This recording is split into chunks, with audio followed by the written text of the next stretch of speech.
Most people think creatine is just for bodybuilders and gym freaks. But what if I told you your brain also uses creatine every single day?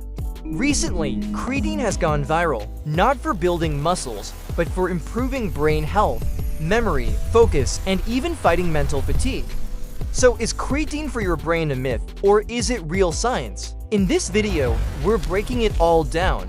How creatine works, what happens when it reaches your brain, the real scientific benefits, and who should or shouldn't consider using it. Let's dive in. First, what exactly is creatine? It's a natural compound found in foods like red meat and fish, and your body, specifically your liver, kidneys, and even your brain, produce it. Now, most people know creatine helps your muscles make ATP, which is the body's energy currency. But here's the crucial part. Your brain uses ATP too, a lot of it. In fact, your brain consumes about 20% of your body's total energy, even though it's only 2% of your body weight. That's where creatine comes into play. So how does creatine actually work in the brain? Your brain cells, called neurons, need a constant supply of energy to do everything. Think, remember, focus, and control your emotions. Creatine helps your brain recycle ATP faster, especially during times of mental stress, sleep deprivation, intense thinking, or even just aging. You can think of creatine as a backup battery for your brain.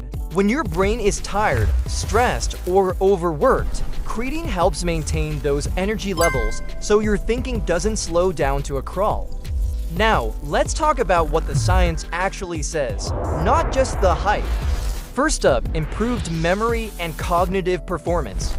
Multiple studies have shown that creatine may improve short-term memory, reasoning ability, and mental speed. This is especially true for vegetarians, older adults, and people under heavy mental fatigue. Why them specifically? Because a lower dietary intake of creatine usually means lower creatine stores in the brain. Supplementing can help top those levels up. Next, reduced mental fatigue. We've all been there, long work hours, all-night study sessions, or just not getting enough sleep. Research shows that people taking creatine perform better on difficult mental tasks when they're tired.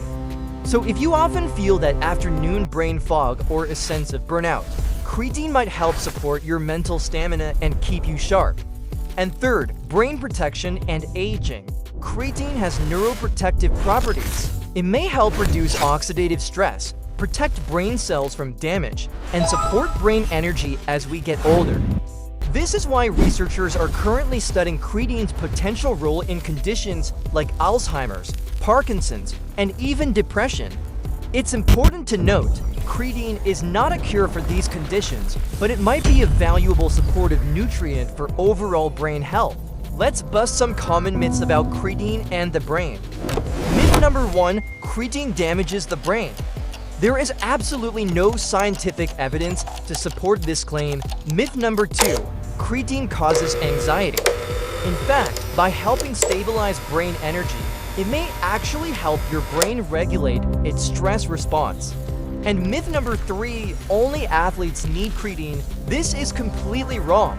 Your brain doesn't care if you go to the gym or not. It needs energy regardless. Creatine is one of the most researched supplements in the world, and its safety is well established. So who should consider using creatine for their brain health? It may be helpful if you often experience brain fog, do intense mental work for your job or studies, are over 30 or 40, eat very little meat or fish, or just feel mentally exhausted on a regular basis.